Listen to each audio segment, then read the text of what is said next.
Protocolo de atención para situaciones de discriminación étnico-racial, presentado por Eduardo Revelo y Natalia López.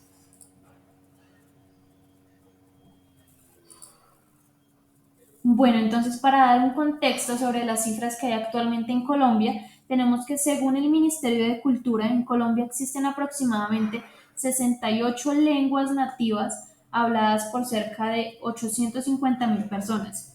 Entre ellos se encuentran 65 lenguas indígenas, dos lenguas criollas habladas por afrodescendientes y por último se encuentra la lengua romani hablada por el pueblo rom o gitano presente en distintos departamentos del país.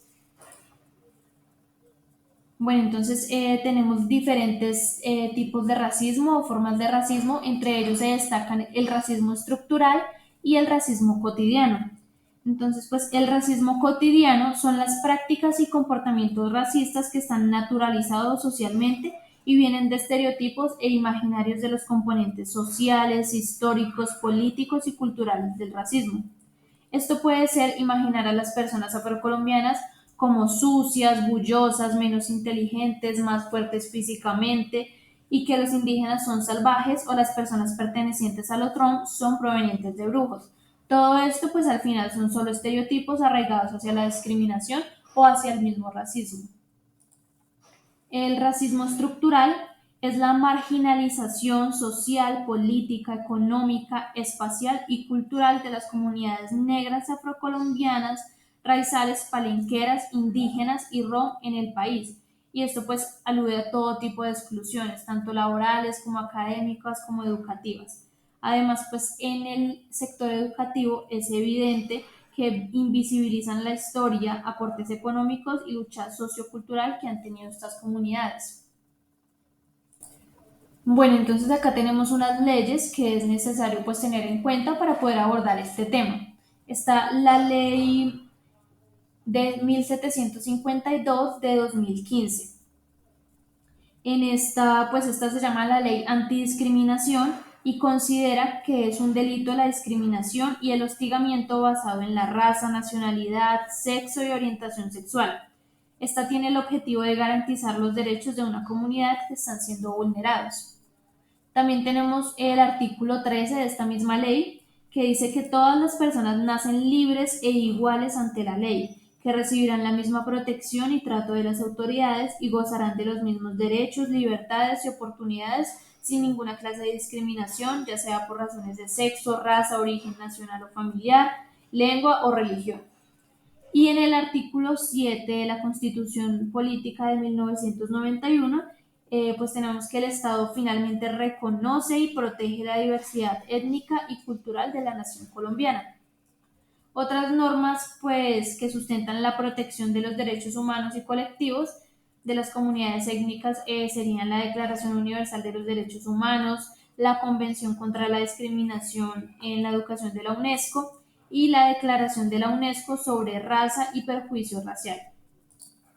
Bueno, entonces algunas señales de discriminación racial en el establecimiento educativo son que no implementan la cátedra de estudios afrocolombianos y procesos de educación intercultural, es decir, emiten esa información y pues hablar de estos temas tan importantes.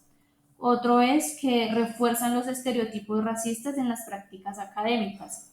Y por último, designan actividades a partir de estereotipos, tales como labores de limpieza o aseo.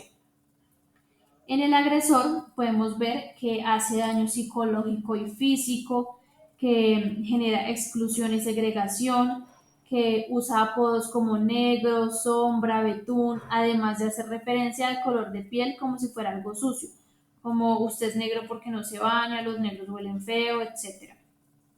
Y en la víctima, las señales de discriminación que podemos ver es que se autoniega de la pertenencia a comunidades afrocolombianas o pueblos indígenas. Dice que no pertenece a estas y pues lo niega. Que tiene baja autoestima, tristeza y cambios comportamentales. Tiene vergüenza de sí mismo y negación de procedencia cultural, como pues lo dije ahorita. Y siente temor y rechazo a relacionarse con sus pares. Y entre los casos que activan el protocolo está que un miembro de la comunidad educativa presenta señales de discriminación, algunas de las señales pues, que mencioné anteriormente, Otra es que haya un reporte de una situación de racismo directamente por parte de la víctima, que la víctima pues vaya a denunciar esta situación. Y por último, para activar el protocolo es que se identifique en fragancia un caso de racismo. Estas son algunas situaciones o casos que activan el protocolo de atención. Caso 1. Un miembro de la comunidad educativa presenta señales o indicios de presunto racismo o discriminación étnico-racial. Caso 2. Reporte de una situación de racismo y discriminación étnico-racial por parte de la víctima, de un integrante de la comunidad educativa o de un tercero. Caso 3. Se identifica en fragancia un caso de racismo y discriminación étnico-racial reciente que afecta la integridad física y mental de un miembro de la comunidad educativa, ya sean daños al cuerpo o a la salud. A continuación, vamos a ver las 19 actividades que se deben llevar a cabo para realizar el protocolo.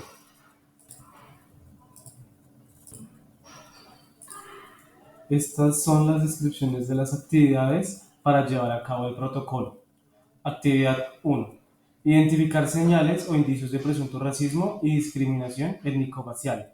Estas permiten identificar el tipo de situación que se está presentando con el fin de activar el protocolo de atención de forma adecuada, explicando al niño, niña, adolescente o miembro de la comunidad educativa afectado el propósito de la conversación y dar a entender la responsabilidad que tiene el establecimiento educativo de hacer el reporte y remisión a las entidades competentes. Eso también indica el evitar hacer juzgamientos y recoger pruebas. Actividad 2. Obtener más información de los hechos y documentar la situación. El orientador, rector o la persona que éste delegue debe explorar la situación de presunto racismo y discriminación étnico-racial e indagar si hubo intencionalidad por parte de quien ejerció la situación de racismo y discriminación étnico-facial, o la situación de violencia refleja un abuso de poder. Actividad 3. Las actividades 3 y 4 solicitan el apoyo de la línea 123 y al cuadrante de la Policía Nacional de remitir a la presunta víctima a la entidad de salud más cercana. Ante situaciones de crisis emocional o maltrato físico, es necesario remitir a la víctima a la entidad de salud más cercana y hacerle algunas preguntas e indicadores para la caracterización del estado emocional y físico. Estas pueden ser: ¿existe llanto fácil o constante? ¿Resulta posible mantener una conversación tranquila y centrada en un tema? Este es el diagrama de atención del protocolo de atención. Aquí podemos ver las 19 actividades que lleva este protocolo.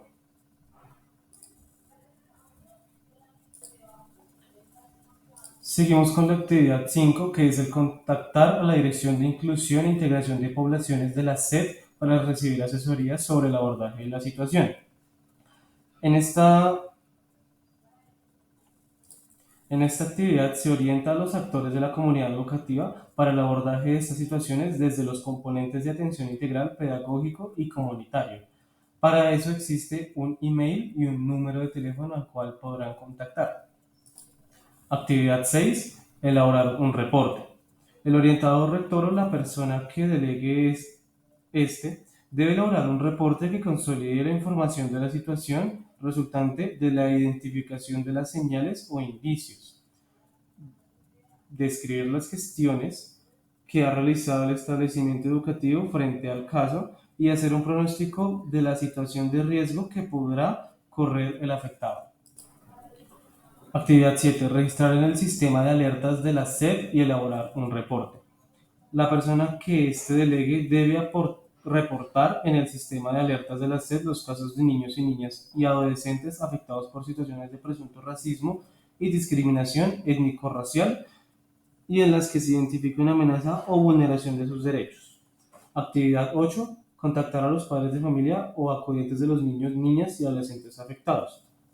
La persona que delegue debe contactar a los padres de familia o acudientes de los estudiantes afectados y, si es indígena, informar al cabildo o el líder de la comunidad a la que pertenece para dar a conocer las acciones que tomaría el establecimiento educativo para el inicio del proceso de restablecimiento de derechos por parte de las autoridades competentes. Actividad 9 y 10. Reporta a la Policía de Infancia y Adolescencia y al Centro Zonal del ICBF para el restablecimiento de derechos.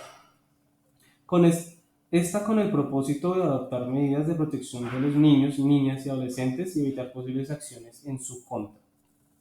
Actividad 11. Poner en conocimiento de la situación al Comité Escolar de Convivencia. El rector, como presidente del Comité Escolar de Convivencia, debe informar a los integrantes del comité sobre la presunta situación de racismo y discriminación étnico-racial, así proponiendo en el marco del Manual de Convivencia medidas pedagógicas para la reparación de los daños y la reconciliación que propicien la reconstrucción de las relaciones de los involucrados. También adoptar medidas para proteger a los involucrados de posibles acciones en su contra. Actividad 12, 13, 14. Reportar el caso al Centro Zonal del ICBF de la localidad donde vive el menor presunto agresor y activar el protocolo de atención del sistema de responsabilidad penal para adolescente y denunciar ante la Fiscalía General de la Nación. Actividades 15 y 16. Reportar a la Dirección Local de Educación, Oficina de Control Disciplinario de la SED, Inspección y Vigilancia de la SED y a la Personería de Bogotá. Actividad 17. Adoptar e implementar acciones de promoción y prevención, así el abordaje institucional para restablecer medidas de reparación y no repetición. Actividad 18. Realizar seguimiento al caso. Actividad 19. Realizar cierre al caso en el sistema de alertas de la SED en caso de haber sido reportado y cuando las causas que dieron origen a la alerta fueron atendidas de manera integral por las entidades competentes. Y este sistema del caso de alertas de la SED se realiza cuando se verifique que las acciones tomadas frente a la situación de racismo y discriminación étnico-racial fueron efectivas en relación con el restablecimiento de derechos de la presunta víctima.